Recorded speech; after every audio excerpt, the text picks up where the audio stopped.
कुंडलिनी क्या है? कुंडलिनी शक्ति कैसे जागृत की जाती है? कुंडलिनी हमारे शरीर में मौजूद एक ऐसी शक्ति होती है जिसे पा लेने के बाद हमारा जीवन पूरी तरह से बदल जाता है। यह शक्ति हर एक मनुष्य के शरीर में होती है, पर यह हमारे शरीर में सोई हुई अवस्था में होती है। कुंडलिनी शक्ति प्राप्त करने के लिए पहले हमें अपने शरीर में स्थित कुंडलिनी को जागृत करना होता है।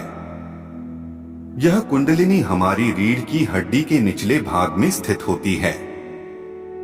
हमारी रीढ़ की हड्डी के निचले भाग में एक मांस का गोला होता है और उस मांस के गोले के अंदर एक और शिवलिंग के आकार का मांस होता है, जिसके चारों तरफ एक मांस का टुकड़ा 3 बल खाए हुए होता है और जिसका एक सिरा नीचे की तरफ झुका होता है। कुंडलिनी जागृत करने के लिए हमें इसी अगले सिरे को ऊपर की ओर उठाना होता है। यह ऐसी स्थिति में होती है जैसे कि कोई सांप कुंडलिनी मारकर बैठा होता है, इसीलिए इसे कुंडलिनी का नाम दिया गया है। कुंडलिनी शक्ति कैसे जागृत की जाती है? कुंडलिनी जागृत करने के लिए सबसे आसान और सुरक्षित तरीका ध्यान है। हम अपनी कुंडलिनी शक्तिपात के द्वारा भी जागृत कर सकते हैं। शक्तिपात द्वारा कुंडली जागृत करने में होता यह है कि हम किसी ऐसे व्यक्ति जिसकी कुंडली पहले से ही जागृत हो चुकी हो की शक्ति की सहायता से अपनी कुंडलिनी जागृत करवा लेते हैं। कुंडलिनी जागृत करने का यह तरीका सही नहीं होता, क्योंकि इसमें हमारी कुंडलिनी के एकदम से ऊपर उठने पर निचले और ऊपर के मांस के बीच बहुत जगह रह जाती है। बाद में यह जगह जल्दी ना भरने के कारण हमारी कुंडलिनी इधर या उधर को सरक जाती है, जिस वजह से हमें आगे जाकर परेशानी आती है। इसीलिए ध्यान कुंडलिनी जागरण के लिए अति उत्तम है, क्योंकि ध्यान करने पर हमारी कुंडलिनी अपनी जगह से हर एक दिन एक सर के बाल बराबर ऊपर उठती है और मांस भी साथ भरता चला जाता है। लेकिन ध्यान से कुंडलिनी जागृत करने में ज्यादा समय लगता है। यह समय कम से कम 6 माह या 1-2 साल का हो सकता है। इस तरह पूरी तरह से कुंडलिनी के ऊपर उठने को कुंडलिनी जागृत होना कहा जाता है। जब ध्यान करने से ये कुंडलिनी पूरी तरह से ऊपर उठ जाती है तो ये एक तरह का तरल पदार्थ ऊपर की ओर हमारी सुषुम्ना नाड़ी में भेजती है। यही तरल पदार्थ शरीर में ऊर्जा का संचार करता है। इस तरह ध्यान करने से हमारे शरीर के अंदर इस ऊर्जा का एक चक्र शुरू हो जाता है, जो कि कुंडलिनी के अंदर स्थित 7 चक्र से होता हुआ और उन्हें जागृत करता हुआ आखिरी 7वें सहस्त्रार चक्र तक पहुंच जाता है और ब्रह्म ऊर्जा से जाकर मिल जाता है और वहां से ज्ञान और शक्तियों का आदान प्रदान शुरू हो जाता है। कुंडलिनी जागृत होने से हमारे शरीर में जो 7 चक्र जागृत होते हैं, उनकी अपनी अलग विशेषताएं और शक्तियां होती हैं। यह 7 चक्र है। 1. मूलाधार चक्र। मूलाधार चक्र, जो कि हमारा पहला चक्कर है, इसके जागृत होने पर हमें अपनी मूल जरूरतों की सभी चीजें प्राप्त हो जाती हैं। इस चक्र का रंग लाल होता है।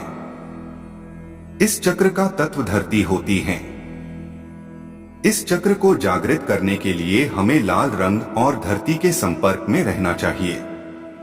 2. स्वाधिष्ठान चक्र। स्वाधिष्ठान चक्र, जो कि दूसरा चक्कर है, इसकी प्राप्ति से हमें रचनात्मक शक्तियां मिलती है।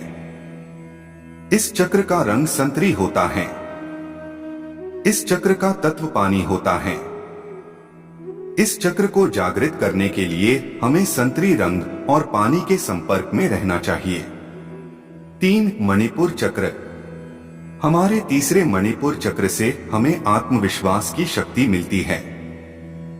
इस चक्र का रंग पीला होता है। इस चक्र का तत्व अग्नि होती है। इस चक्र को जागृत करने के लिए हमें पीले रंग और अग्नि के संपर्क में रहना चाहिए। 4. अनाहत चक्र। चौथे अनाहत चक्र से हमारे अंदर प्रेम, दया, करुणा जैसी भावनाएं उत्पन्न होती है। इस चक्र का रंग हरा होता है। इस चक्र का तत्व हवा होती है। इस चक्र को जागृत करने के लिए हमें हरे रंग और हवा के संपर्क में रहना चाहिए।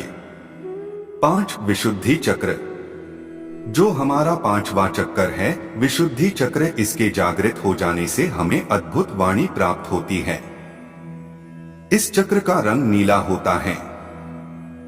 इस चक्र का तत्व आकाश होता है। इस चक्र को जागृत करने के लिए हमें नीले रंग और आकाश के संपर्क में रहना चाहिए।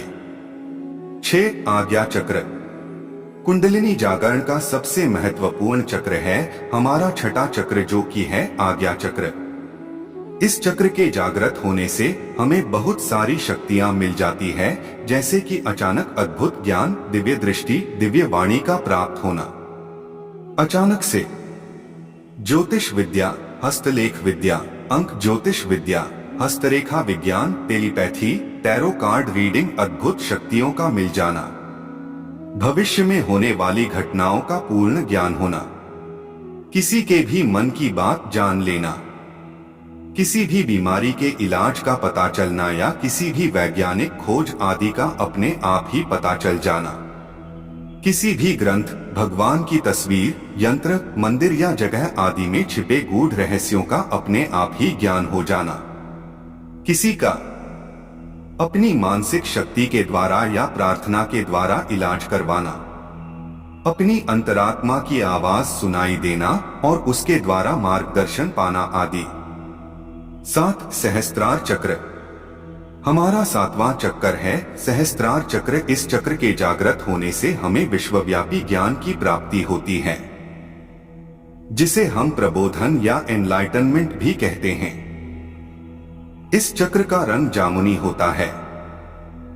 इसकी आकृति कमल की तरह दिखती है। इन 7 चक्रों को एक साथ जागृत करने के लिए ध्यान सबसे श्रेष्ठ है। यह 7 चक्र हमारे ब्रह्मांड के 5 तत्व पृथ्वी, आकाश, जल, अग्नि और वायु से जुड़े हुए हैं। इसीलिए हमें कुंडलिनी के इन 7 चक्र को जागृत करने के लिए अपने मूल तत्वों पृथ्वी, आकाश, जल, अग्नि और वायु से जुड़े रहना चाहिए।